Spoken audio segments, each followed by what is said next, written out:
Julie அவர்கள் விஜய் அவர்களை தாக்கி பேசி தேவையில்லாம விஜய் ரசிகர்கள்ட்ட உத வாங்கிட்டு இருந்தாங்க. அதை பார்த்துருப்பீங்க.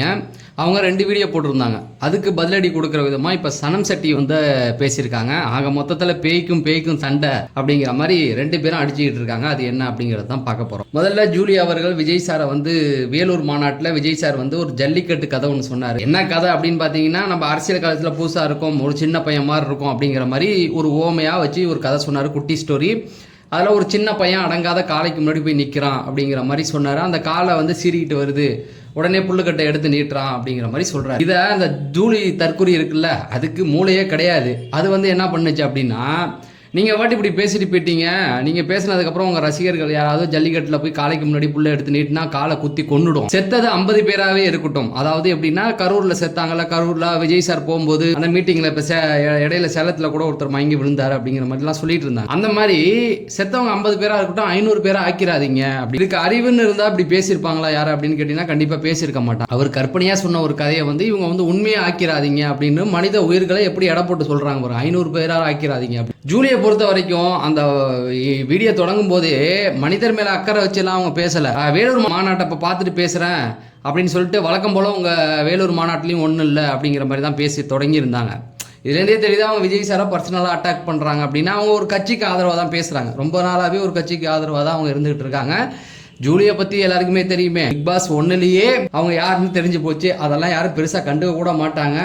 அப்புறம் யாரோ ஒரு கிழவனை கட்டி பிடிச்சிட்டுலாம் நின்றுச்சு. திடீர்னு சமூக அக்கறை இவங்களுக்கு வந்துருச்சு. இப்போ என்ன சொல்கிறாங்க அப்படின்னு பார்த்தீங்கன்னா, நீங்கள் வந்து நாங்கள் ஜல்லிக்கட்டுக்கு போராடணும், நீங்கள் பாட்டுக்கு ஏதாவது சொல்லி விட்டுட்டு பசங்களெல்லாம் போய் காலைக்கு முன்னாடி நிற்க வச்சு ஜல்லிக்கட்டில் காலை வந்து குத்தி கொண்டுச்சுன்னா அப்புறம் ஜல்லிக்கட்டையும் தடை பண்ணிடுவாங்க அப்படிங்கிற மாதிரி அது பேசிக்கிட்டு இருக்கு. பைத்தியகாரத்தனமா.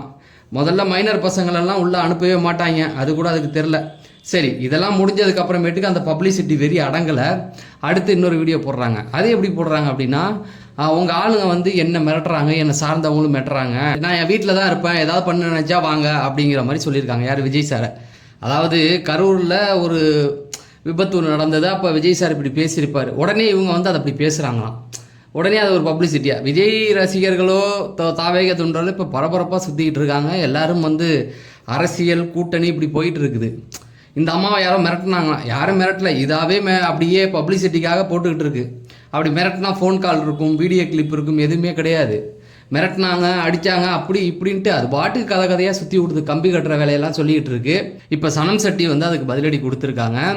அதாவது நீங்கள் போட்ட 2 வீடியோவும் பார்த்தேன். முதல் வீடியோ வந்து நீங்கள் வந்து மனிதர்கள் மேலே அக்கறை வச்சு பேசுகிற மாதிரி இல்லை, விஜய் சாரை பழி வாங்குறதுக்காக தான் பேசியிருக்கீங்க. அது நல்லாவே தெரிஞ்சுது. சரி, 2வது வீடியோவாவது ஏதாவது கரெக்டாக பேசியிருப்பீங்க அப்படின்னு பார்த்தா, 2வது வீடியோவும் நீங்கள் என்ன பேசுகிறீங்க அப்படின்னா, அவங்கள இமிட்டேட் பண்ணி தான் பேசியிருக்கீங்க, பார்த்து பேசுங்க அப்படிங்கிற மாதிரி அவங்களுக்கு மிரட்டல்லாம் விடலை, சொல்லியிருக்காங்க. ஒரு சமூக பொறுப்போட பேசுங்க. ஏன்னா சனம் செட்டியை பொறுத்த வரைக்கும் ஒரு சில விஷயங்களை பாராட்டலாம். சோசியல் இஷ்யூ ஏதாவது வந்துச்சுன்னா கண்டிப்பாக வந்து அவங்க குரல் கொடுப்பாங்க, பேசிக்கிட்டு இருப்பாங்க. பாஸ் 4க்கு அப்புறம் கொஞ்சம் ரிவ்யூலாம் வந்து கொடுத்துட்டு இருந்தாங்க. அதுக்கப்புறம் ஆளை காணும். ஆனால் ஜூலி எல்லாம் வந்து பார்த்தீங்கன்னா எங்கேயுமே கிடையாது. ஒரு பெரிய கட்சிக்கு ஆதரவாக வந்து இப்போ நின்றுக்கிட்டு விஜய் சாரை தாக்கி பேசிக்கிட்டு இருக்காங்க. அவ்வளோதான், பப்ளிசிட்டி பைத்தியம். இப்போ சனம் செட்டி பேசியிருக்காங்க. இதுக்கு ஜூலி என்ன பதிலடி கொடுப்பாங்க? ஆக மொத்தம் இதுங்க 2 அடிச்சுக்கிட்டு தான் நிற்க போகுது அப்படிங்கிறது நல்லாவே தெரியுது. ஏன்னா ஜூலி பேச்செல்லாம் யாருமே பெருசாக எடுத்துக்க போகிறதில்ல. பிக் பாஸ் ஆடியன்ஸே அவங்கள பெருசாக எடுத்துக்க போகிறதில்ல. தாவேக தொண்டர்கள் ஏன் எடுத்துக்க போகிறாங்க அப்படிங்கிற மாதிரி தான் பப்ளிசிட்டிக்காக தான் அவங்க பண்ணிகிட்டு இருக்காங்க. ஸோ தொடர்ந்து இது சார்ந்த அப்டேட்டுகள் வந்து நம்ம கொடுப்போம். தொடர்ந்து ட்ரெண்டிங் டாப்பிக்களை தெரிஞ்சுக்க நம்ம சேனலை சப்ஸ்கிரைப் பண்ணுங்கள் அப்படிங்கிறத சொல்லி நான் விடைபெறேன். நன்றி, வணக்கம்.